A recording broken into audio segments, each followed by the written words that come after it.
on, Knicks fans? It's Vigo Sportstalk here, host of Vigo Talks Knicks.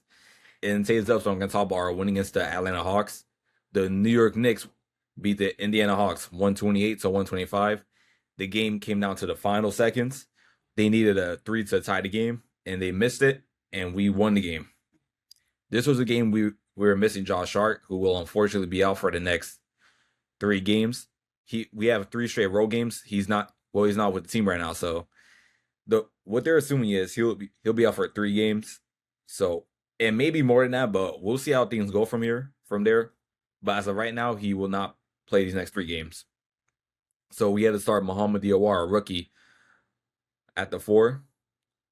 And when he went to the bench, the first person to come off the bench and sub in is the least person you would expect. Kevin Mccullar. Kevin Mccullar, second-year player coming out of Kansas, who had a really good college season, actually. Before this episode, I looked up his college stats. He was really good in college. He spent about maybe I don't know how many years, but his final season was really good. He unfortunately suffered a season-ending injury, and it basically affected his draft stock. And honestly, from the way he was playing in the beginning of the season, he could have potentially been late in the first round. He was really good, a really good defensive player. He was a good two-way player, and he's still getting used to NBA. I was not expecting to play at all, because if anything, I'm surprised Mccullar is playing instead of Dadier, and that just shows how Mike Brown is involving our rookies. Because think about it, you got Tyler Kolek, a rookie from last year, who's more involved in the rotation. Now Kevin Mccullar, rookie Mccullar Jr. I don't know who else. We try to give Dadier some minutes. Cordy. And yeah, those are all people who barely played last year who are now playing. Well, McCullar's not technically in rotation. Well, probably after his game, he will be in rotation, because he had a phenomenal game. Phenomenal. In the G League, he was a really good defensive player. He was guarding every team's best player. So we needed a player like him to be guarding people like Trae Young, Jalen Johnson, Okongwu, Ricochet. We needed a player like Josh Hart, grabbing rebounds, defending, just doing it all. And McCullar did just that. In today's game, Kevin Mccullar, he scored 13 points, 8 rebounds, 2 steals, and 2 assists. He would, honestly, he looked like Josh Hart out there. He looked exactly like Josh Hart. Great hustle play. He had a great save. He stole the ball. He got a bunch of rebounds. He was everywhere. It was like, if you need a player like Josh Hart, Kevin McCullar is the guy. Thinking about Josh Hart, when you think of Josh Hart, the first thing that comes to your mind is his defense. He's a good defender. His hustles, grabbing rebounds, him coming out of nowhere, grabbing rebounds. That's what you think about Josh Hart. And that's what McCullar did today. And shout out to him, because for a player that's barely played, last year he had like 9 points all season. He had 9 points. And look, he scored a career high 13 points. And he gave a shout out to Josh Hart in his interview. I'll play right here. To have Kevin Mccullar Jr. join us after the best night of his career. Kevin, can you possibly sum up what tonight has been like for you as you helped the Knicks get this win? Yeah, it was a total team effort. It's a blessing to be out here playing the game that I love. Just stayed ready when my numbers called and came out with a dub. Needed it. So Josh Hart tweeted, "Yeah, Kev," in the first half with some of the plays that you were making. I was daring enough to try to compare a little bit of your game to his, because you do, like him, you were doing a lot of everything. Rebounding, hustle plays, defense, knocking down a couple of threes. Is he someone that you look up to, try to emulate? Yeah, that's my big bro on the team for sure. His energy is contagious. I learned a lot from him over the last year. And just went out there and I was trying to make plays and make winning plays. And how about what he said after the Minnesota game? Mike Brown had told us there was a team meeting. And one thing that Hart said to the young guys, when you get your opportunity, don't hesitate. Get out there, play your game. Is that the kind of way that you can respond to that type of a message? For sure. We got great veterans in the locker room. They always stand on us young guys to be ready when our number's called and just take advantage of it. And tonight, that's what I did. Yeah, at what point, Kevin, did you know you were going to get this much playing time tonight? I had no clue. You just got to stay ready at all times. Coach Brown trusts in 1 through 17 on the bench, and you just got to be ready when your number's called. Well, it was a great night for you and a lot of fun to watch. Thanks, Kevin. Yes, sir. Appreciate you. He shouted him out because if it was for Josh Hart, he said he wouldn't be the player he is right now. He's helped him a lot. Even last year when Josh Hart broke Walt Frazier's triple-double record in the season, instead of taking a game ball, he gave it to Kevin Mccullar, who scored his first ever career points in an NBA game. And honestly, shout out to Josh Hart. A bunch of players in this league would not do that. I'm not going to call out who, but you know who I'm talking about.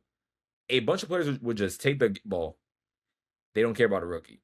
So shout out to Josh Hart. He's a team first player, and shout out to him. Now let's talk about Karl Anthony Towns. Karl Anthony Towns, 36 points, 15 rebounds, 1 assist, 0 steals, and 0 blocks.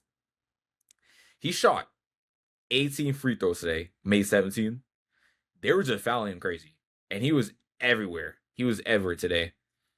I knew because of the starting five for the Hawks, they were kind of going small. I knew Cat had to attack the paint a lot. And that's why he got fouled a lot. He hasn't been shooting threes that much this season, but he made about maybe like 3 for today's game. And he was great. And also Jalen Brunson. Jalen Brunson scored 34 points, 3 rebounds, 5 assists, 0 steals, 0 blocks. Those two were phenomenal today. But the player you got to focus on, who was very clutch in the final minutes, OG Anunoby. 15 points, 10 rebounds, 5 assists, 3 steals, and 1 block. I believe the Hawks were up 1. We were up 1. They needed a score. Trae Young passes the ball to Jalen Johnson, and at the exact moment, OG timed it perfectly, stole the ball, and then basically gave the Knicks the win. He made both free throws, and before that, he made both his free throws. So because of OG, we won this game. So I want people to realize how impactful he is. If it wasn't for OG, we probably would have lost. We were starting to choke. At one point we were up by maybe 18 or 17 points, and we just could not let that happen. We could not let that happen, especially against the Hawks, who the Knicks have had a rivalry for a very long time. Not a very long time, for the last few years. A person named Trae Young, who's been beefing with the Knicks since 2021 and during the playoffs. And people say Trae Young owns the Knicks. Look up his record against the New York Knicks. After this video, look up his record against the New York Knicks. Besides that 2021 playoff run, tell me, what has Trae Young done? Please tell me. Trae Young, he's a great player. Hear me out. I'll give him respect to him. He's a great player. But what has he done in the playoffs compared to Jalen Brunson? Ever since joining the playoffs, Jalen Brunson, he's won the playoff games. Game winners. 2-time All-Star. Clutch player of the year. Hit a game winner against Detroit. He's been one of the best player performers for the last 3 years. And compared to Trae Young does not own us. He hasn't done anything with the Hawks since that playoff run. I want you guys to realize that.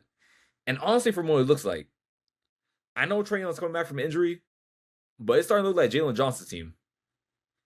And I actually like Jalen Johnson. Shout out to him. He's been their most improved player by far. He's been averaging almost a triple-double right now. And at this rate, it could be his team. And I'm not going to say they're going to trade Trae Young, which, I don't know, I'll be stupid. Now, I don't think the Hawks will ever do that. He's still their franchise point guard, but I don't know who you replace with him. Maybe Darius Garland. But honestly, if you traded both of them, in my opinion, it's not going to make a difference. They're almost the same player, if you think about it. They're both the same age. They're good. They could score 20 points a game. So you're basically trading them for no reason. So I don't see the point in trading Trae Young.